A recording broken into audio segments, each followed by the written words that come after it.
I'm Wilma Schmitz. I am the vice chair, I think.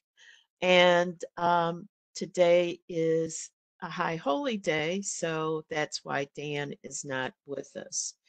And we're expecting um, Carol Rodriguez to join us hopefully very soon. So, Susan, if you could do roll call, or do I need to do roll call? I think she still can't hear you. Oh, okay, let's see. Well, Okay, I'm on. Wilma, can you hear me? yes, I can. Okay, I'm on by phone, so All righty. we'll do Okay. it this way, I guess. Yes, yes. So if you wouldn't mind doing roll call, please. I can do that. Here, let me get my act together for a second. Okay. Okay. Dan Rosenthal is not here. He's excused. Yes. Carol Rodriguez? Not yet. Yet. Okay. She's having trouble getting on. Oh, I understand that. Oh, there she is. Liz? Here. Okay. Lisa Hotley? Here. Lisa Noel? Here. Sharon Mitchell? Here. Okay. Lillian Eunice? No. Mike Nickel? Yes. The good people at Spectrum are having problems, so I don't have an internet connection, so I may not have the best connection today. Okay, well, it seems to be that kind of a day like that. It's kind of weird. Wayne is not here. Okay. Wilma is I'm here. That's it. Okay. Carol is here now. Yes. Hi, Perfect. Carol. Thank you Morning. for joining us. Okay. You do have a quorum. Thank you. Thank you. So the next thing we're on the agenda is to approve the minutes of the September meeting, correct? Wait a minute. Yes. No, this is September. Okay, yes. Okay. Sorry. Just had a brain meltdown for a second. Any corrections? Yes, this is Sue Orton, and I was present at that meeting, even though I'm not a voting member of the commission. Okay. All right. So noted. Thank you. Any other corrections? Hearing none, I need a motion to accept the minutes for the September meeting. So moved. Madam Chair, Yes. is the motion to accept the minutes as Amended. Corrected. adding that individual as present? Okay. So moved to accept the minutes with the correction. Okay. All in favor? Aye. Aye. Right. Okay. Opposed? Abstentions? Okay. Thank you. Old business. There's no old business. I guess I should have asked to, well, it'll come under new business. Let's go to the Senior Fund Initiative for St. Louis County. Jamie is not going to be with us this morning. She has a conflict. Okay, okay. Does anyone else have any information about that? Well, I Okay, could just share that at our last meeting, we talked about the fact that there would be a steering committee to look at the Senior Count Initiative for St. Louis County. And the steering committee will have their initial meeting next Monday. And Dan and I will both attend that meeting on behalf of the Older Adults Commission. So we want to make sure that this is on the agenda for our November meeting to have more dialogue. Okay. All right. Thank you. Okay. Mm-hmm. All righty. Okay. And I see that well, Jamie's not here. So there's no report from the Senior Fund, St. Louis Senior Fund. And what um,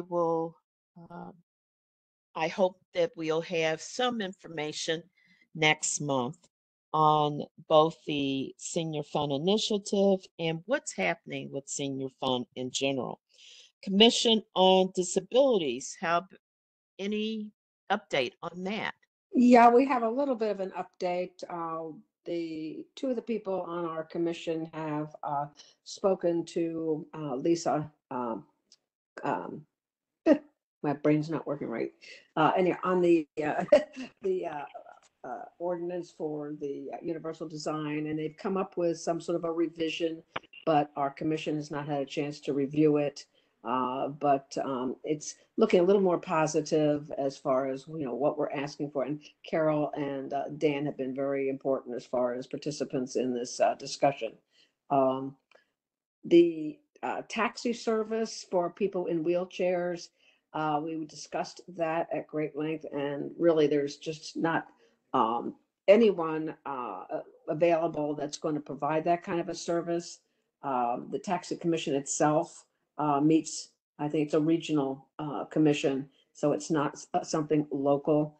But we're still trying to see if we can find some sort of a service that would provide wheelchair accessible service for people with disabilities. What else was there? I don't have my notes in front of me either. I think that's it. If I think of something else, I will have Susan put it in the minutes. Super, super. Okay.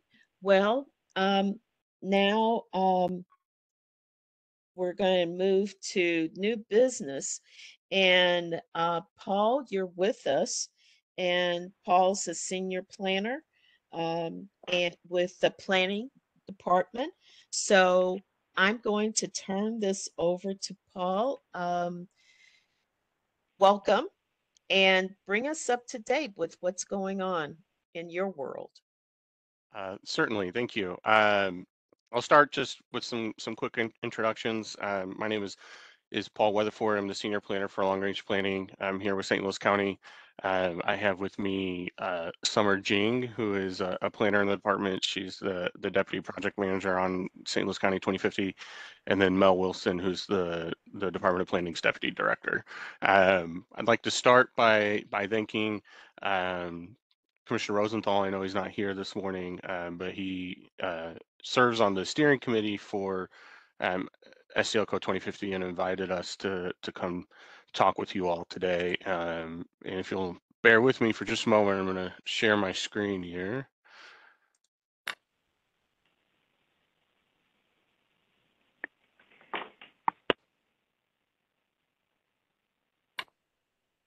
All right, can everybody see that? Mhm. Okay. Yes. So I'm here this morning to talk with you all about St. Louis County 2050, which is, sorry if I can get WebEx to cooperate here. Here we go. The county's new comprehensive plan. So just to start by way of background a little bit, for anyone that's not familiar on what is a comprehensive plan, comprehensive plans are sort of foundational documents for local governments that really set a vision for how a government operates, how its departments operate, but also what are its priorities, goals, objectives, usually over a 20-25 year time horizon. And it really looks at all the things that you think of when you think of a community, right? So housing, land use, transportation, infrastructure, open space, economic development, all the things that make a community are considered in a comprehensive plan. So our goal with STL 2050 is to provide a long-term vision for the county, guiding development in a sustainable, equitable, and fiscally responsible way, and to create the communities that we all want to see and be a part of. So some of the outcomes that we identified at the outset of what we're trying to achieve and why we think it's important to do this project is to create these types of things, right? A fiscally responsible and equitable infrastructure to catalyze growth, to increase housing opportunities, build resilience to a changing physical and social environment, and the comp plan will be the blueprint for how we achieve these goals. St. Louis County hasn't had anything like this in a long time. The last time the county adopted a comprehensive plan was 1980. There was an update in 1985, and not much since. So I think if you look around you and see the communities that we all live in, that is a reflection of a lack of strategic vision through a comprehensive plan to guide county government, both the county executive's office and administration as well as sort of legislative decisions through the county council. Not having that guide presents a lot of real challenges. So just kind of real quick, a status update, I guess, on where we are currently in the planning process is a sort of forward-looking scenario planning process. Sorry, I'm getting a lot of feedback. I don't know if somebody's not muted or, but if we could just make sure we mute for now. I promise I'll let you ask questions at the end. But we're doing this forward-looking scenario. Mute the call-in user. Thank you.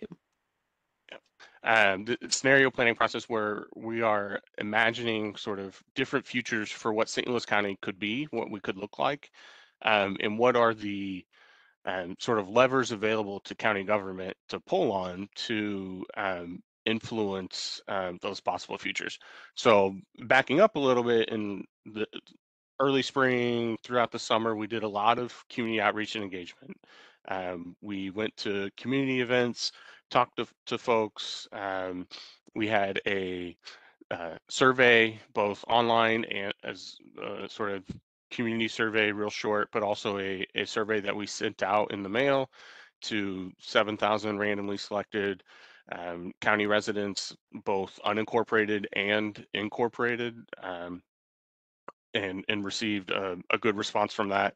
And the things that we've heard from folks as we've been talking to them at community events and doing outreach and engagement, as well as the things that we heard in the survey responses, sort of led us to where we are now, and has identifying sort of 5 key questions or priorities or big issues, however you want to frame it, that are facing the county and that we're really trying to solve.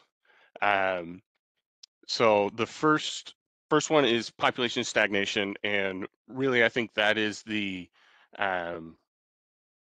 biggest issue, the issue that sort of undergirds everything else that's happening.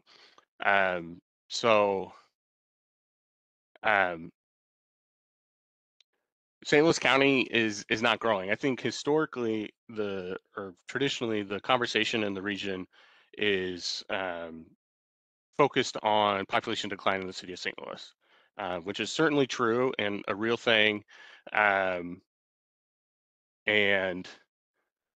is impactful to our region's health and vitality. But what often gets overlooked is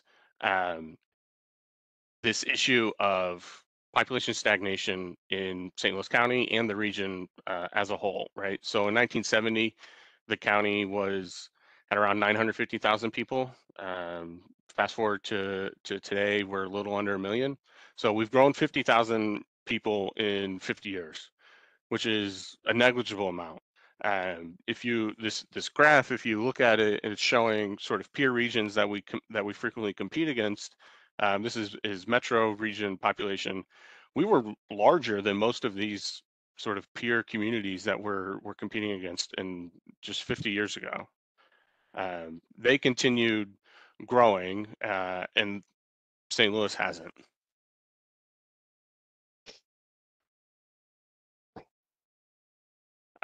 The other sort of conversation to be had around population stagnation is this idea that development, that seeing things being built, things happening is not sort of a one-to-one correlation with growth.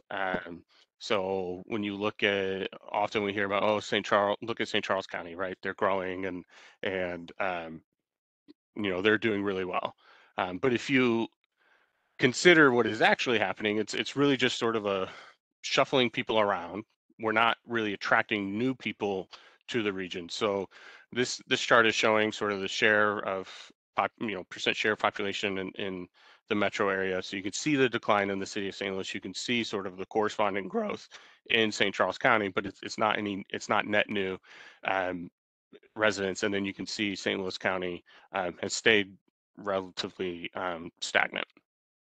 And so then this leads into sort of the second key issue, which we're calling infrastructure cost burden, which that growth that I just talked about, that has continued to happen, the development that has continued to happen is not tied to an increasing population. So what's happened is we have built and built and built to the point where we can't afford to maintain what we've created. The road system that we have in particular, it's really, really robust. It works really well for what it is.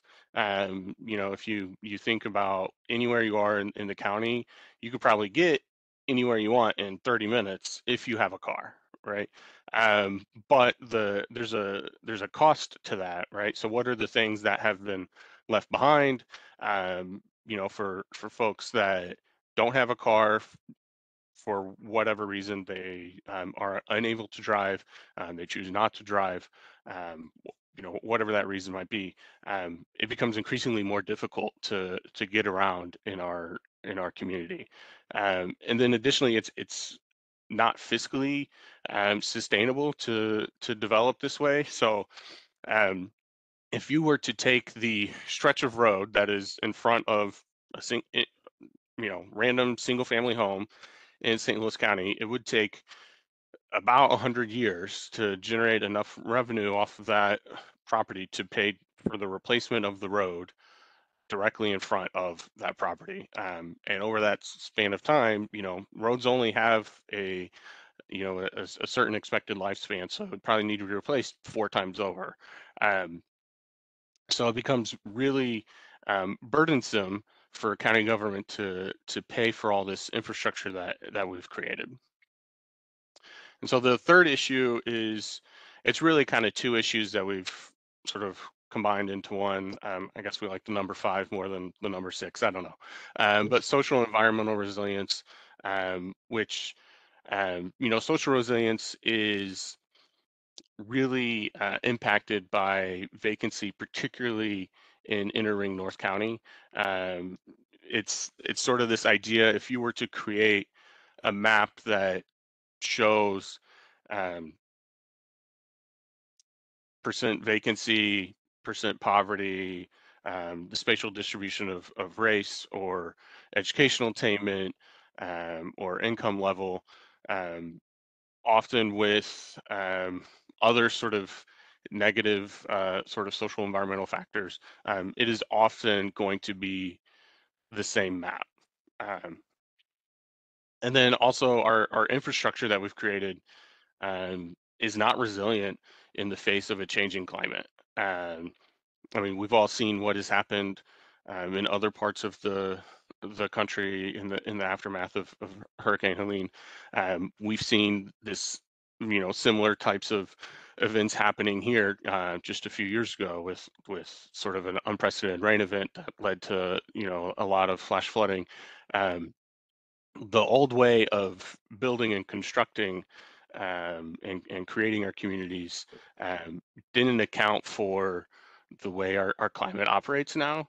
And so part of what we're looking to do is, as we try and to build up a community and create the communities that we want to see and rebuild in some instances, is figure out how to build resiliency into what we're doing, so we can mitigate as much as we can the effects of climate change that are coming, that we have to accept that we can't reverse in a lot of cases what's going to happen, but we can try to mitigate the impact.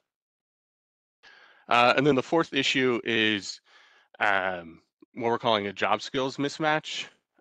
So the easiest way to think of this, so the proxy for skill level of a worker is educational attainment and on-the-job training. So we have more high skill workers than we do high skill jobs available to them. So this would be sort of anecdotally the WashU grad, the UMSL grad, the SLU grad who's here for 4, 6, sometimes even 8 years, right, to get an education. They leave, right? They're not staying here because we don't have the jobs available for them that they're looking for.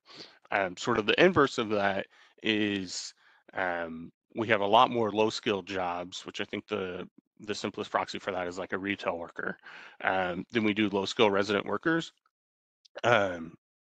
which means that we have to import those workers from surrounding communities, the city of St. Louis, Jefferson County, Franklin County, the Metro East, even, because those folks aren't able to live near where they work. Which you can kind of see here on this series of maps that there is this sort of spatial mismatch of jobs and housing.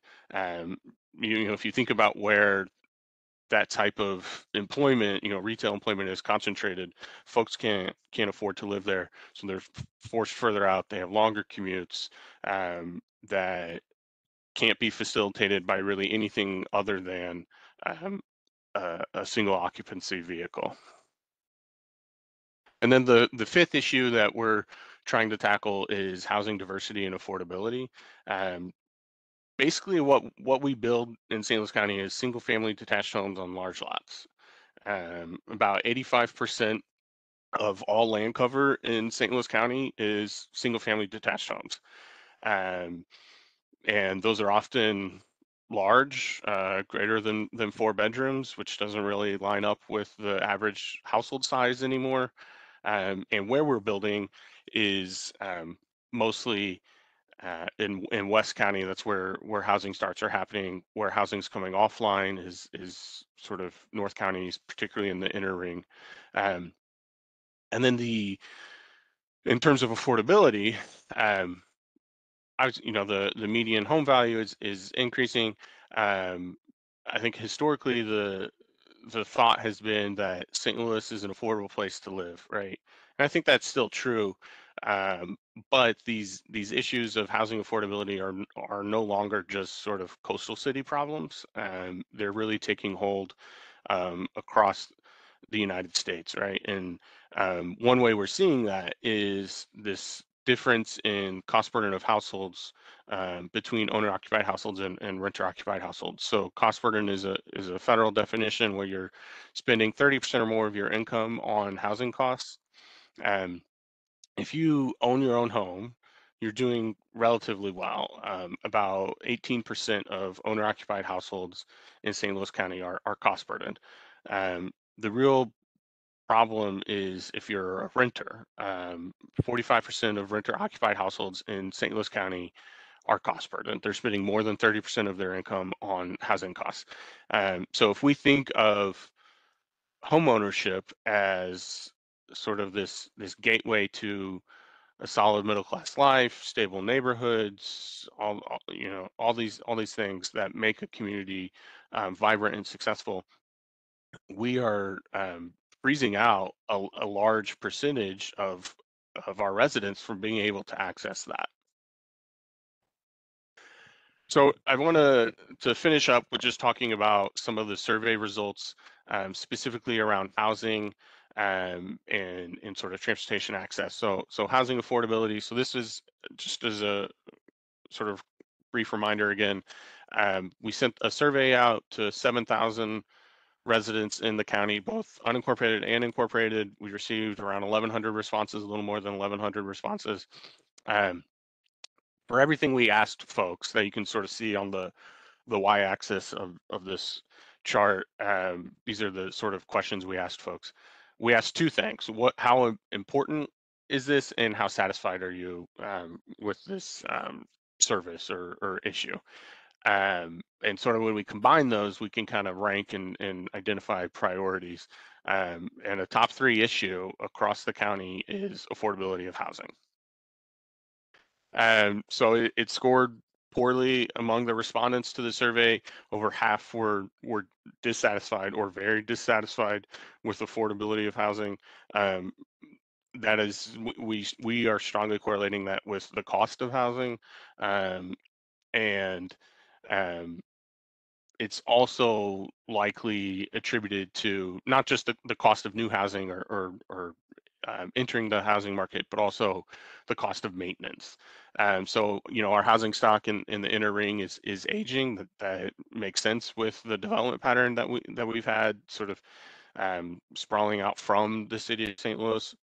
But the percentage of respondents that are dissatisfied or very dissatisfied with the physical condition of their residence is much higher in those inner ring suburbs, suburban environments. The closer to the city of St. Louis you get, where the housing stock is older, sort of those maintenance concerns start to pop up more and more.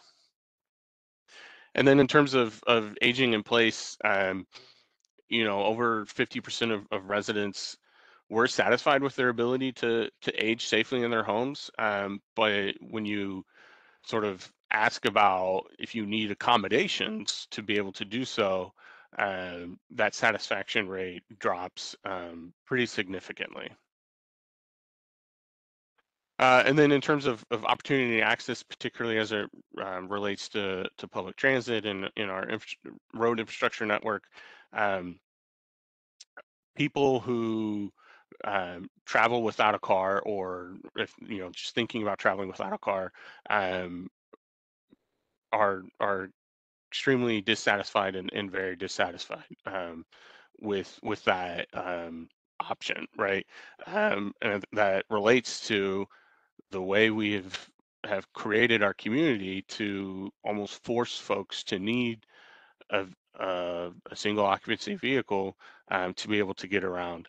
When you look at the satisfaction rate of public transportation, whether that's access to bus or access to Metrolink, again, people are not satisfied with their ability to access those types of transit connections.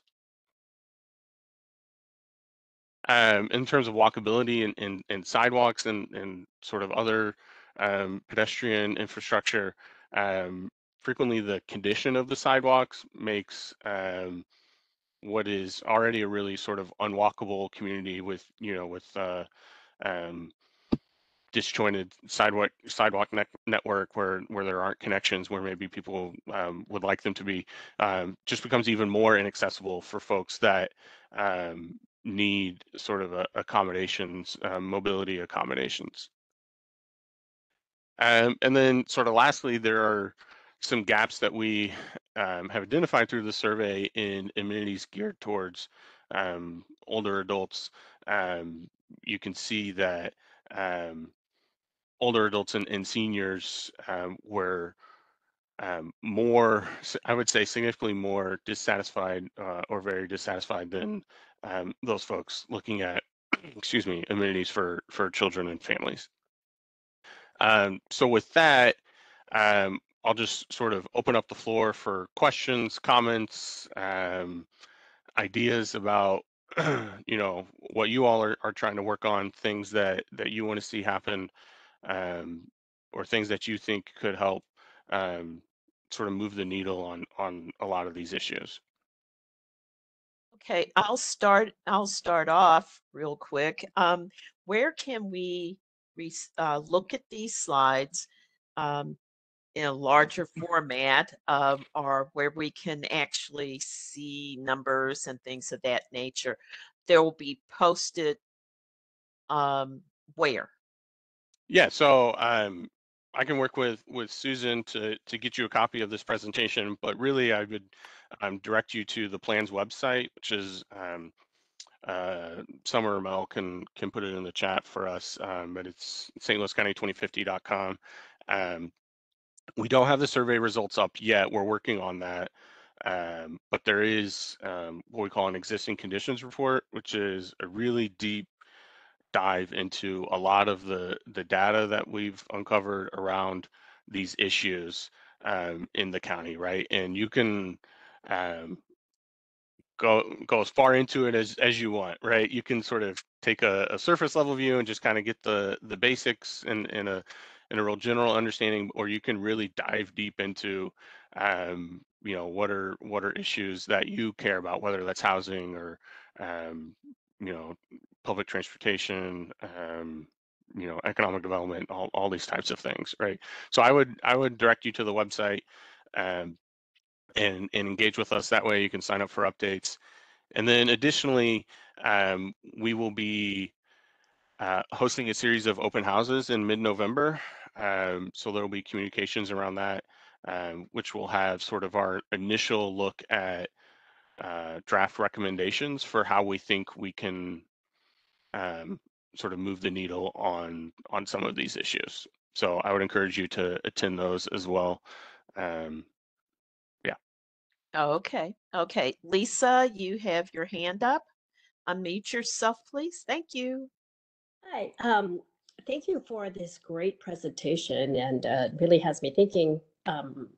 I was curious, is there a blueprint from other cities who have sort of transformed from this suburban auto-centric community to a community that's age-friendly and more accessible? Are there some that you can sort of emulate best practices? Anything that you can Yeah. share with us? Yeah. So we I wouldn't necessarily say there's one specific community that we're trying to draw from, but our approach is we don't have to reinvent the wheel here. There are clearly communities that are growing, that are thriving, that are successful, that are able to do those types of things. And yeah, we're not too proud to borrow and steal their ideas. And for us, we are looking at STLCO 2050 as a transformational project, really. But that doesn't necessarily mean that we are going to be doing things that other people haven't considered. They'll be new to us, certainly, right? Things that we haven't done anymore, because you know, if we've done something one way for so long and it's not working for us anymore, we're going to have to make some really drastic changes to the way we do things. And those are hard conversations to have and hard decisions to make. But we're not trying to completely do this from scratch or sort of come up with things that haven't been tested and tried and sort of proven to be successful. But we want to, that's part of why we're doing the scenario planning process, right? Is to identify which of those ideas are going to have the biggest impact in our community. Thank you. That's great. One other Mhm. question. Do you see, is there anything we can do for you as a commission? I know that Dan sits on that committee, so he'll be able to relay information. But do you see anything that we as the Older Adult Commission could provide you or could support you in your endeavors? Yeah, I think you know, obviously we appreciate Commissioner Rosenthal's participation in the steering committee, but sort of more broadly as a commission, and we've you aren't the only ones that we're talking to. We've met with the Housing Resources Commission. We're going to be presenting later this month to the Commission on Disabilities. I think the more sort of alignment that we can get between sort of these different entities within county government that say, yes, these are real problems that we need to work on, in finding ways to support each other and sort of reiterate what each other is saying. I think that that can only sort of amplify sort of your sort of voice as a commission, right, and your influence. And if there's ways for you all to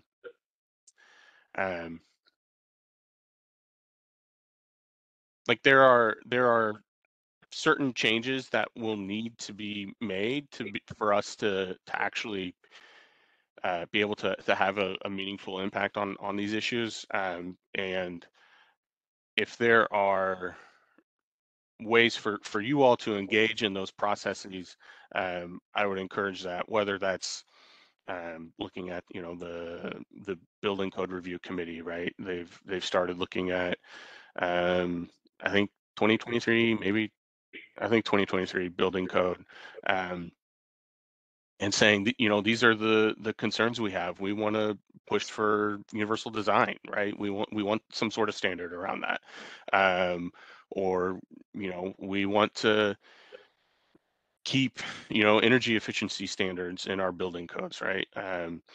Or ultimately, you know, this is a plan of the county, and the county executive is fully supportive and behind it. But ultimately, the county council has to adopt this plan. And so, you know, going before them and saying, these are the things that we're concerned about. These are the things that we think the county needs to be doing to address these issues, I think has a lot of impact, because you all have been sort of appointed by the county executive, approved by the county council, right? Your voice has a certain sort of weight to it. I think that would be impactful as well. But also just your ideas, relying on your expertise, right? I don't have all the answers. So if you have ideas, please share them. Thank you. Okay, thank you. And Liz, you're next, and then Carol. Thank you, Paul, for that great presentation. One of the things that I remember from, it was over a decade ago, there was a thing on transportation that talked about Tampa having changed a lot of its roads, recognizing that 4 and 5 lane roads are all, they're nice and fast, but they're very, very dangerous. And so I know, I mean, again, it was a long time ago, they talked about how Tampa reduced the size of their, of many of their roads to make them easier for people to live and work in. Is that in the plan? I know roads like, for instance, I live near Clayton Road, and if you were to have that road be 3 lanes rather than 4, where it is after you go past Lindbergh, it's low. Why couldn't you just turn one to a bike lane? Are those the kind of things that you're discussing? Because for older adults, it really does make getting around. You have wider sidewalks, you can have raised sidewalks, and all of those create a slower area. But I think that's been proven in other communities to be so beneficial to the community that it offsets that that time consideration. Yeah, those are certainly things that we're considering, right? And I think we've identified that our transportation network doesn't work for a lot of folks in our community, right? If you have a car and you're able to use it, you're probably okay. But a lot of folks don't have that or don't want to do that. And then what are also sort of the other sort of negative externalities from having such an auto-oriented sort of land use pattern, right?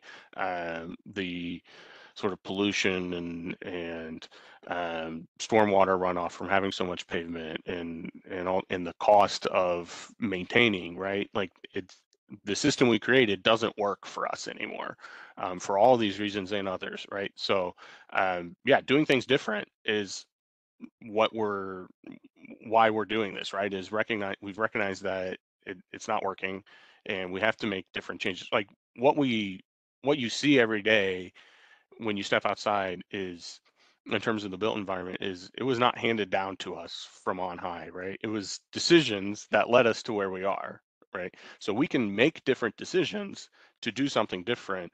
That maybe that sounds easy, it's not, but those are the sort of um, challenges that we have to confront if we want our community to be healthy and vibrant and successful. If we don't want that, then frankly, I'm wasting my time um, working on this plan and talking to you all. So I think we have the enough support and are building more support to really do transformational work. But yeah, it's certainly a challenge, and those are the types of things that we have to consider and look at. Thank you. Carol? Uh-oh, Carol. I think you might be muted. Yeah, you're muted. Okay, I'm here. There you go. Thank you. That was just an excellent presentation. I have a list of questions, but I'll try and narrow it down. One was with your survey response, is that pretty representative of a variety of geographic areas? Yes, In yeah. the county? So I mean, I would think that would be very intentional on your part because we do have such diversity in our region. yes, it was a countywide survey. We, I would say we, for the most part, the survey reflected sort of the demographics and sort of geography of the county. We did probably get fewer responses in District 1 and District 4, which is North County, than we would have liked. So we have been really intentional about going back out into those communities to sort of supplement. But yes, the survey is a pretty good reflection of the county as a whole. So my other question really deals, I didn't hear it addressed, with St. Louis County's very complex infrastructure in terms of, you know, a multitude of different municipalities that have their own governance. And how is that being discussed and addressed? Because it just, and I won't get on my, I won't get on my soapbox, but it just sometimes seems to be such a deal stopper with moving forward because of Sure. the various municipalities. Yeah, I would say that's something that we're constantly thinking about, because that's a real challenge, right? Is when you have 88 sort of distinct jurisdiction, the county, and then 87 different municipalities within it, it can be a real challenge to get everyone in the same boat, let alone rowing in the same direction, right? We are under no illusion that the county's plan is going to mean the same thing for everyone, right? It'll mean one thing for folks in Wildwood and something different for folks in Jennings, right? But our goal is to be really intentional about engaging with municipalities. We've been meeting with several of them already, and will continue to do so, to hear from them about what are their sort of strategic priorities and goals. What are they trying to achieve within their community? And then also share what is the county trying to achieve, and try and find ways that we can support each other, that maybe hadn't really been done previously, right? I think one thing that we've heard frequently from folks is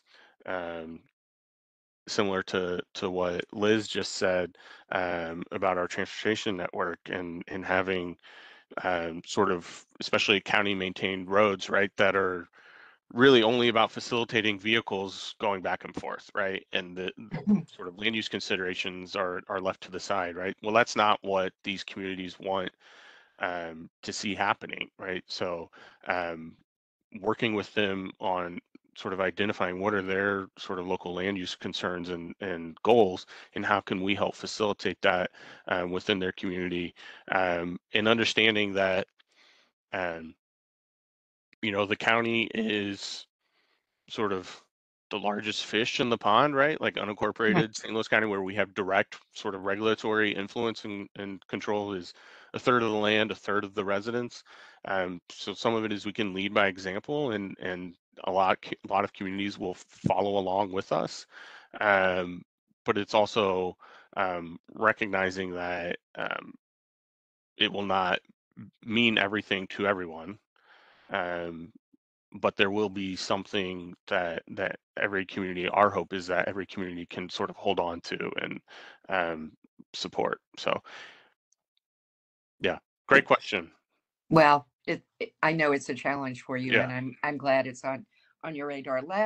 Lastly, and very quickly, kind of your timeline, and because our commission, I think, can be proactive at certain intervals if getting the word out about the open house for individuals and communities, those kind of Yeah. things.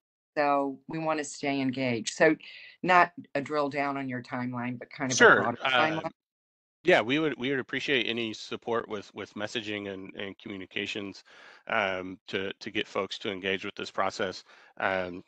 Sort of the rough timeline is initial sort of draft recommendations out in mid-November, sort of a draft plan document end of this year, probably into early first quarter 25, and then ultimately having the plan adopted by the end of second quarter 25. Okay. Thank you. Okay. Mhm. Okay. Thanks, Carol. Cookie, you had your hand up. And then Liz has another question or a statement. Cookie, it's you. Up to Thank you. First, this is really, really good information, and thank you, Paul. I'm piggybacking off another question. The first question I had was, does income have any effect with this? You know, because the majority of the seniors are on a fixed income. Um, can you go into that a little more?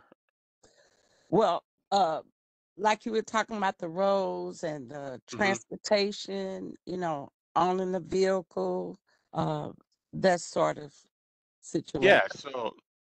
So that I think that's a good point and a real challenge, right? Is the community that we've created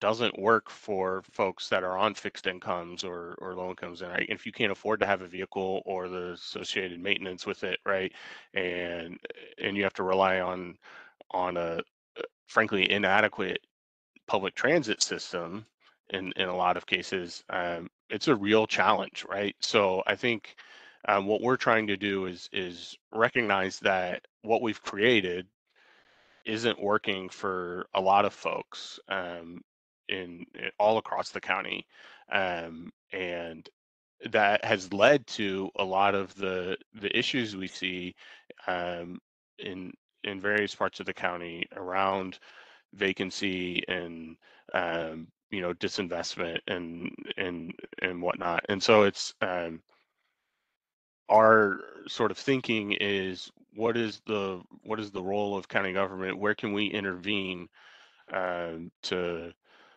sort of move the needle the most and change in a positive direction these types of issues, right? And recognizing that what we did before, we can't keep doing that, or we're just going to sort of further compound a lot of these problems that we're facing, right? And so we have to make different decisions and do things differently. Would you happen to have any suggestions as uh, what we are? Well, I'm representing District 4. What we Mhm. could do to help with this? Well, I mean, really, what we need from residents is to engage with the planning process. Tell us what you want to see happen in your community, what your concerns are. We have ideas about what's going on, but it's, hearing directly from residents is, I mean, like, who are we planning for if not the folks that make up our community, right? So um, we want to hear from you about what's working and what isn't, and what you want to see happen, right? And we can sort of work through the minutia of how we get there. Like we can figure that out, right? But it's building support for wanting to do something different and you know um, building support within the community, but also with sort of decision makers is really crucial. Yeah. Okay. And also, last thing is I thank you for saying that you're going to come back through District 1 and District 4 with the information and the surveys because I don't think many people knew anything about this. That's in I'm going to speak for District 4, but Sure. even District 1. And Yeah. if there's a way that I can help, uh, please just reach out. I'll do what Yeah. I can to reach you. Absolutely. Appreciate that. Thank you. Okay, Liz and then Susan. You're muted, Liz. So sorry. Paul, who do you see as your partners in this? And who do you see as kind of, and who are the people who are good change agents? I mean, I, I know that within my own community, when I have talked about, for instance, road calming methods, I will get a response like, "Oh, well, the fire department and the police department don't want those raised sidewalks." And so how are you getting those kind of members of our community who may be resistant to some of the changes because of the impact on how they deliver their services? How is that working? Um, to be honest, we haven't really engaged the fire districts that much. Um, which I don't want to say that's intentional. It's just not.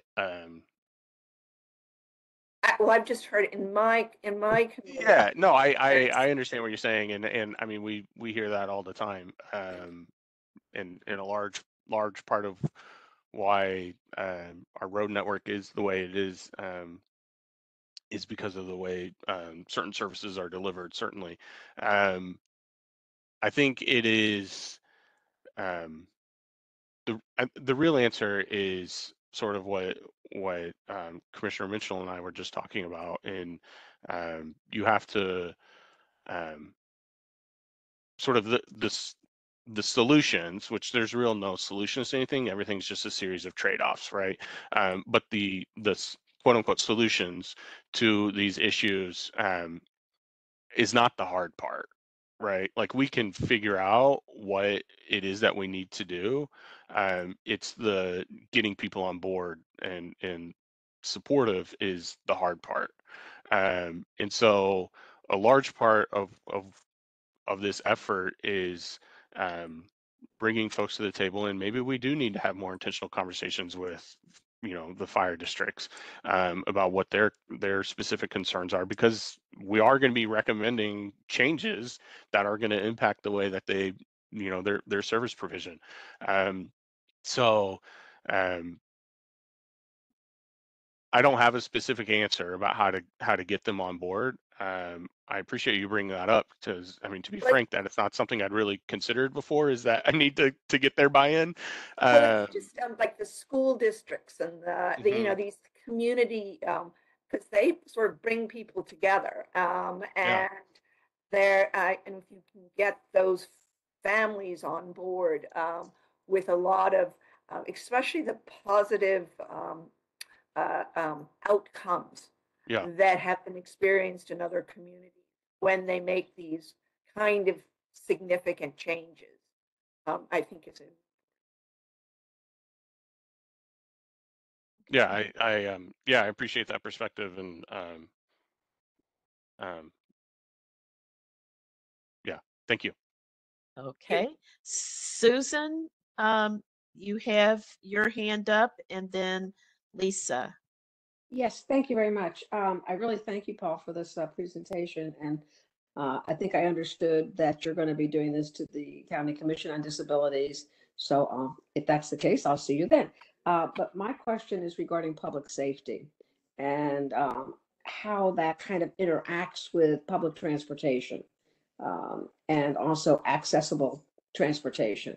So I was wondering if that was something that showed up in your survey. Yeah, absolutely. Public safety was the number one issue across the county in the survey, and certainly there is the perception of crime is an element of that. But what we have seen, both in the data that we've been looking at and in survey responses, is exactly that. You're exactly right, that the road network is not safe for a lot of folks. It is even putting aside for a minute, bicyclists and pedestrians. It's not safe for a lot of road users either, right? But yes, the lack of sort of multimodal transportation options is really impactful in terms of people who might want to use something other than a car, choose not to because they don't feel safe, right? Even waiting for the bus stop, like a lack of sheltered bus stops is a real issue for people that either need or want to use transit, right? And it becomes a question of how do we invest our resources, right? Do we continue just focusing on supporting single occupancy vehicles getting from point A to point B, or do we decide that we'd rather invest our resources on or devote more resources to other types of transportation to make that experience for bicyclists and pedestrians more comfortable and safe, and sort of encourage that type of transit use. Those are certainly things that we're looking at and have heard from folks. Okay. Lisa? Yes, I had two things. One was a comment, one was a question. I think there is some value in the municipality level. We usually look at the municipality level as a barrier to outcomes, but in this case, I think the municipalities could be beneficial, and many are working on their own plans already. I live in Kirkwood, and we are using Vision Zero finally to create, recreate many of the issue. We had a lot of issues, pedestrian accidents, high rates, certain intersections. And since we promote ourselves as a walkable community, our infrastructure really didn't support that. So we are using Vision Zero right now, but that took a long time. So using the municipalities to further this, where people can do can have direct impact. I think traffic calming is many places is generated by residents. I'm in the midst, my street in particular is in the midst of, we just got approved for traffic calming measures. I live on Argonne in Kirkwood, which is where the fire station is. So Liz, getting buy-in, you're right, there are many traffic calming measures that are possible without impacting those kinds of services. So I just wanted to say shout out to the municipalities, and that might be a way that we within our own districts could help to communicate your the plan and actions. The second question I had is, back several years ago, pre-pandemic, I sat on a task force, St. Louis County's walking, biking comprehensive plan. Mm-hmm. And it was an outside firm that was hired and took a deep dive into each one of the districts, including going back to districts 1 and 4 with additional town hall to gather information on need, do a true needs assessment and visionary plan. What happened there? Do you have any outcomes from that? Yeah, so the county adopted the action plan for walking and biking. It is slowly being implemented, sort of piece by piece, kind of where County Department of Transportation, Public Works can sort of fit those types of bicycle and pedestrian infrastructure into sort of ongoing projects. But that's, I mean, it's it is a far it is it's far off from being sort of fully implemented, and I think this is part of the reason that we need sort of a comprehensive plan to set a vision and for county government to say it's not enough to just adopt a plan and identify places that we want to do this in. We'll do it if we can. It's nice to have, but really we just need to, resurface roads, right? It's part of this planning process is reprioritizing how we use our resources. And if those are things that we care about, then we need to sort of put the resources behind it to show that we care about it and actually start implementing some of these ideas. Yeah. And I would say also all the organizations and individuals who contributed to that process would probably feel more confident contributing again if they knew that Sure. they were heard. And so with a lack of follow-up, then we all kind of fell off of that communication wagon. Mm-hmm. And so the next time around, asking all the agencies, there were quite a few older adult and agencies that work with individuals with disabilities. They sat around that table, but if they didn't see an outcome or hear anything, they're going to be hesitant to buy in that this time around Sure. is, going to make it happen. So I would encourage you, if there's any way to communicate with those that have been engaged in the past, to let them know that the plan was adopted and is part of the larger conversation. That would probably encourage them to engage again. Great. Thank you. Thank you. Okay, any other questions or statements? This has been very good conversation. Yes, Carol, you're muted.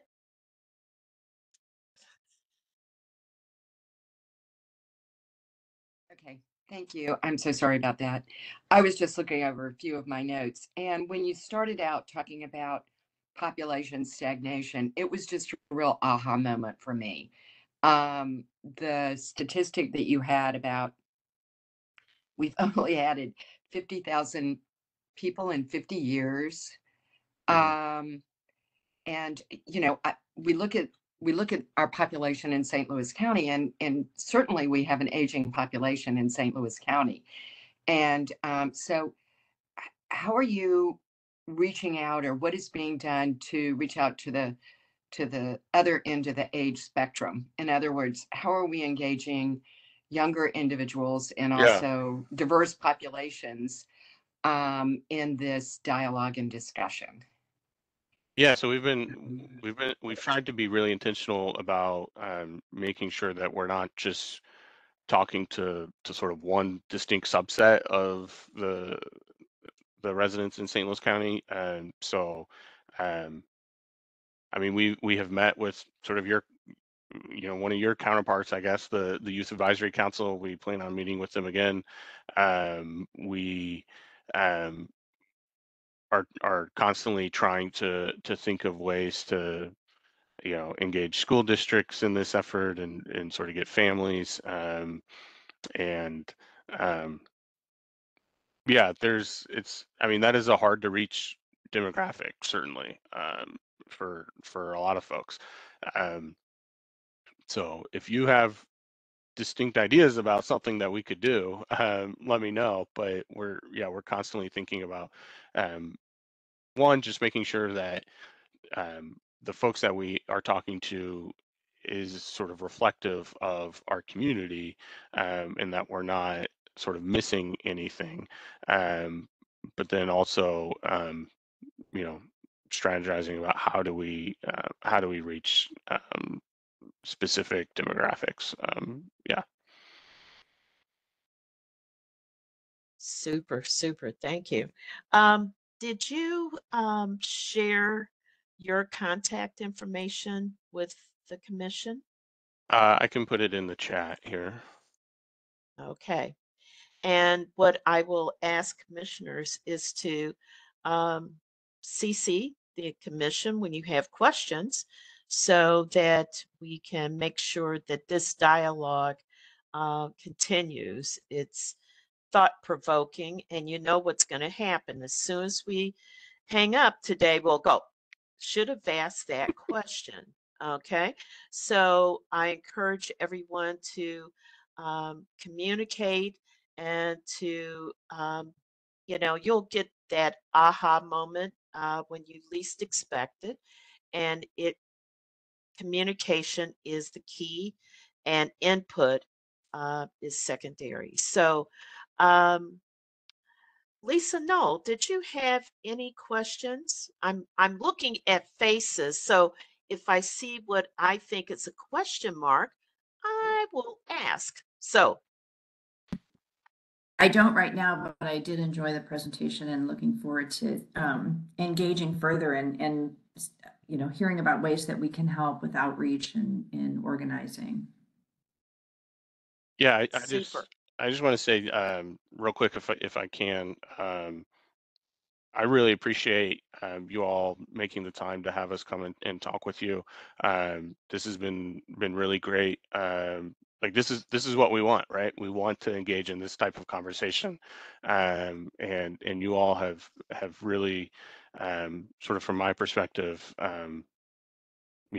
asked a lot of really good questions and brought up some really salient points that are helpful for us, right?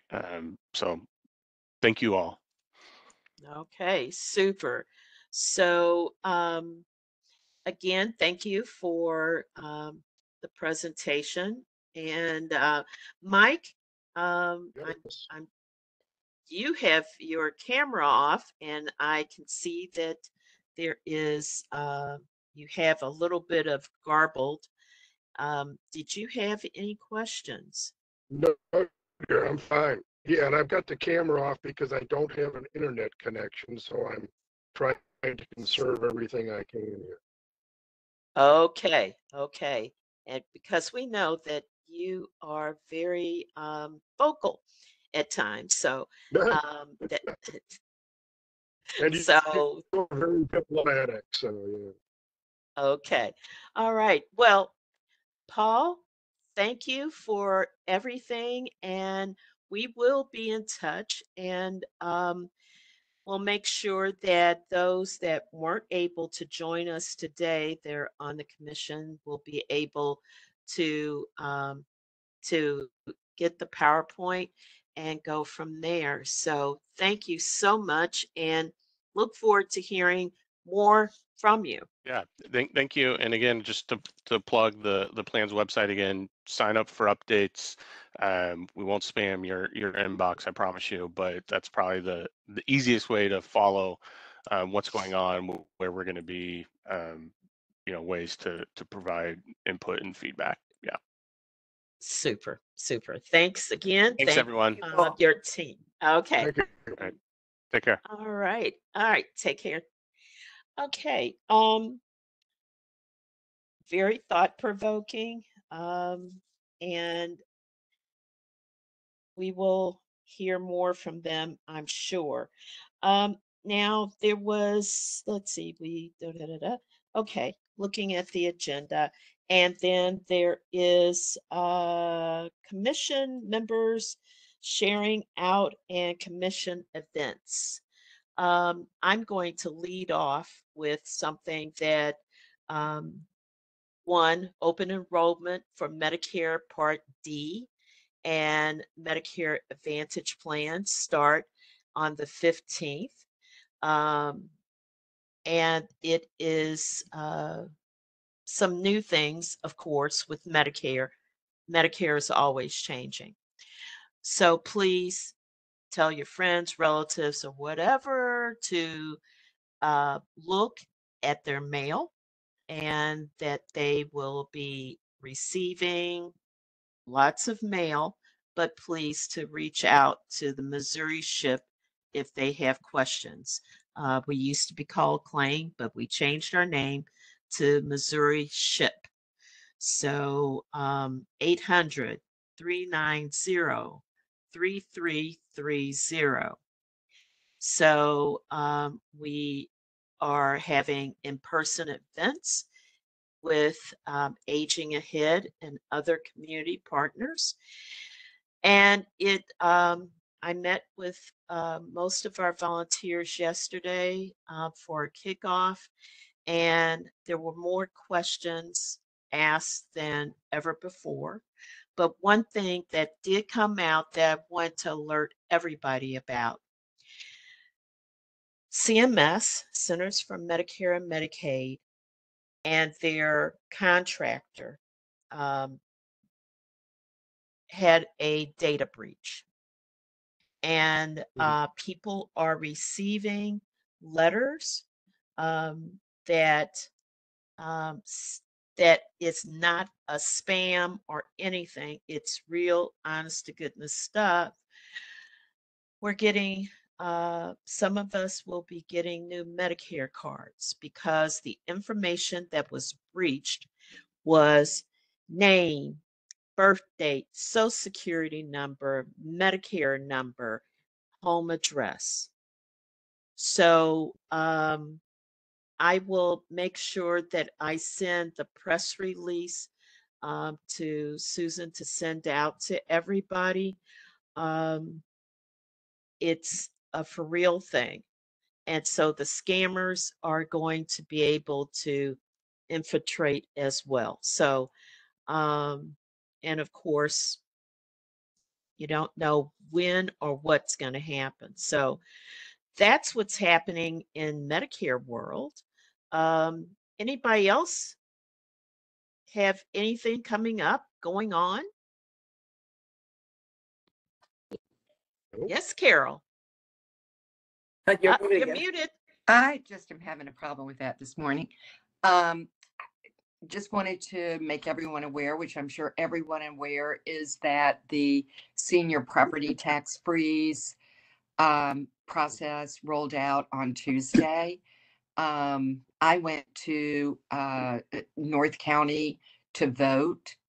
And when I walked in, there were probably 200 people in line. And I thought, oh my gosh, all these people are voting. But no, I walked right into the voting space and voted right away. They were all there with the senior property tax. People have until June 2025 to complete this paperwork. It also is available online. So I think it's important that we the groups that we work with, we let people know that there is time to go through this process. And if they can complete it online, I think it's going to be much quicker. But I realize a number of people need to meet with someone in person. So just heads up to everyone, because I think there was kind of this franticness. And according to the article in the Post-Dispatch, a lot of people had no awareness that they had so much time to go through this process. I think there was the feeling that, oh my goodness, I need to get on board right away.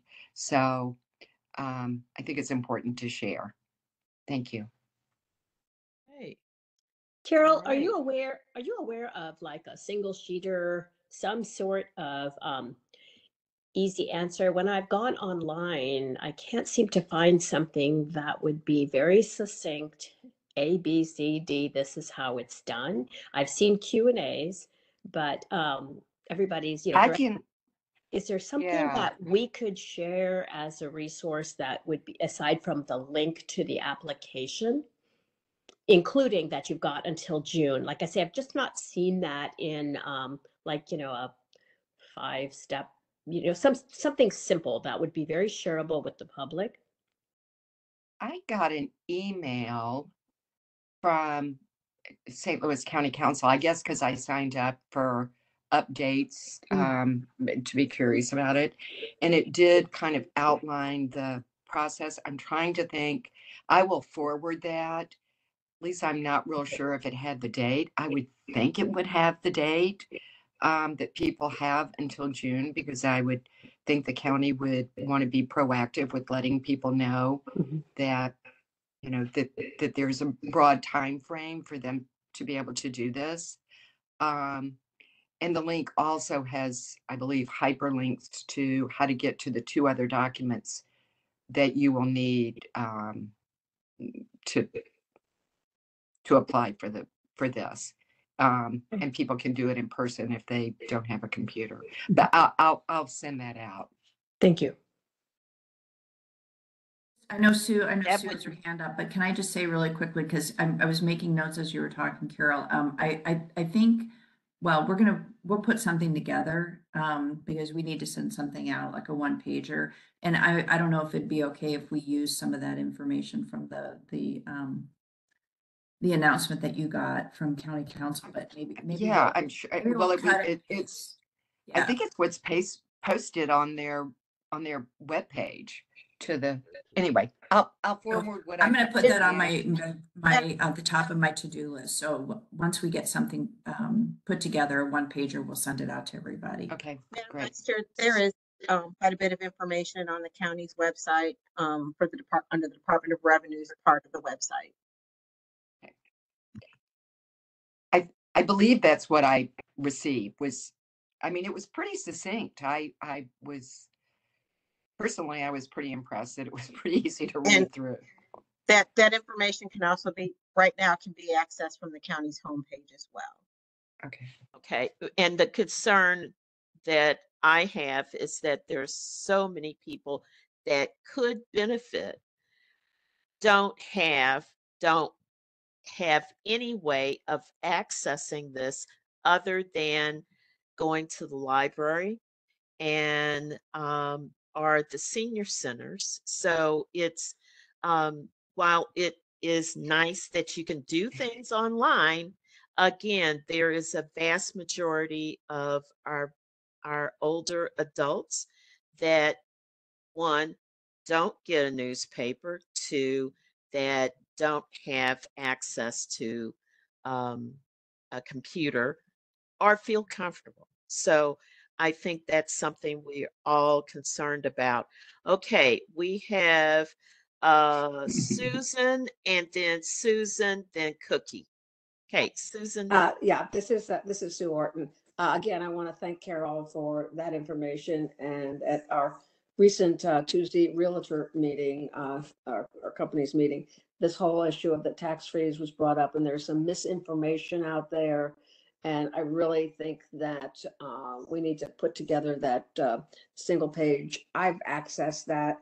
One of the other thoughts is that they do require a locator number and a deed. And maybe if the individual doesn't have access to a computer, but a family member does. And it's very easy to go into St. Louis County website and get your locator number off of your property address. And also to get if you need a deed, you just apply to the recorder of deeds and you get it. And when I asked my husband, he said, I don't know whether we have a deed or not. I went onto my computer and I keep, our house files. And sure enough, there is the original deed on there from 2000 that I had somehow magically copied and put into my computer. So, it's there. And also try and tell people not to panic and rush, like Carol said. People at our meeting were saying, oh, we got to go do this and tell our clients and blah, blah, blah, blah, blah. And I said, no, you have till 2025, till June. The whole system will be overwhelmed if you get on there right now. So take your time, educate yourself, and educate your clients. Okay. Sue, I think it's, and really to everyone, I think it's really important to also know that people can do this in person. And there will be someone there to walk you through and help you get the documents. You have to go, my understanding is at this point, you need to go to one of the St. Louis County offices. So, you Good to know, know. that's what individuals were doing in person at North County. Okay, good. And Susan Schaefer may have more on that. That's it. Yeah, Susan, you've got your hand. Schaefer's, are you muted?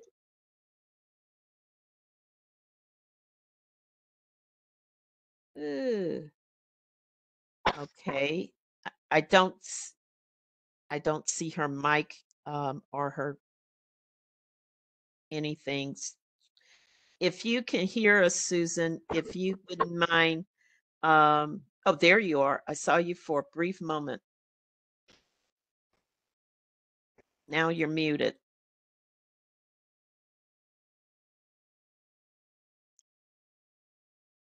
Okay. Well, while you figure out how to do that, Cookie, you had your hand raised. Yes, ma'am. I was just going to say I got to experience it at the Northwest Plaza location. It was really it took 5 hours to get it done. I guess because people were rushing in. Bogarden wasn't aware that it goes on to June 2025. And I also noticed that they had their area where you could get your deed, and I think they were letting the people get the deeds for $2, a copy of the deed, so you could do the application.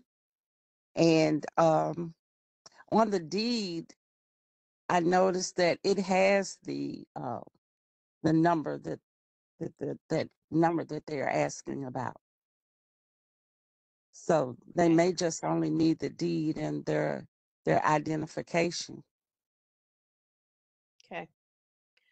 And Okay. Well, you thank you for cannot that. mail in. It cannot be mailed in.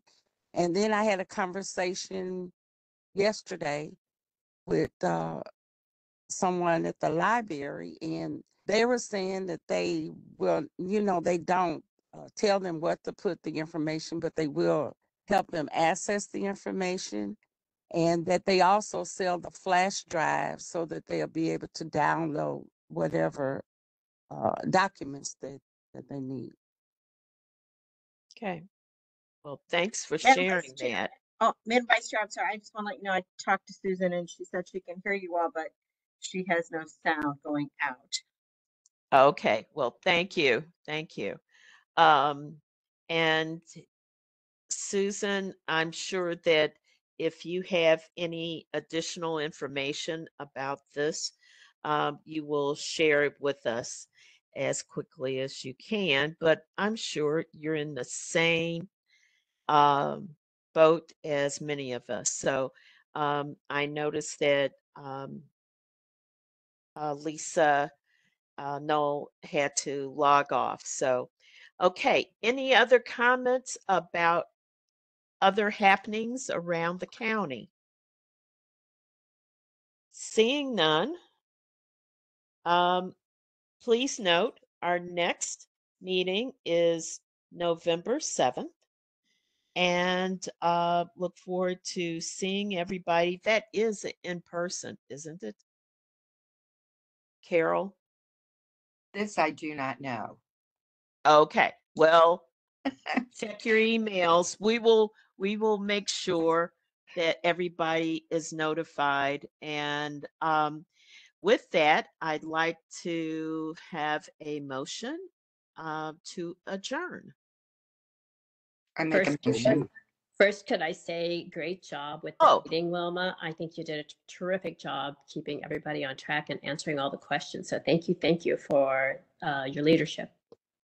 Thank you. Thank you.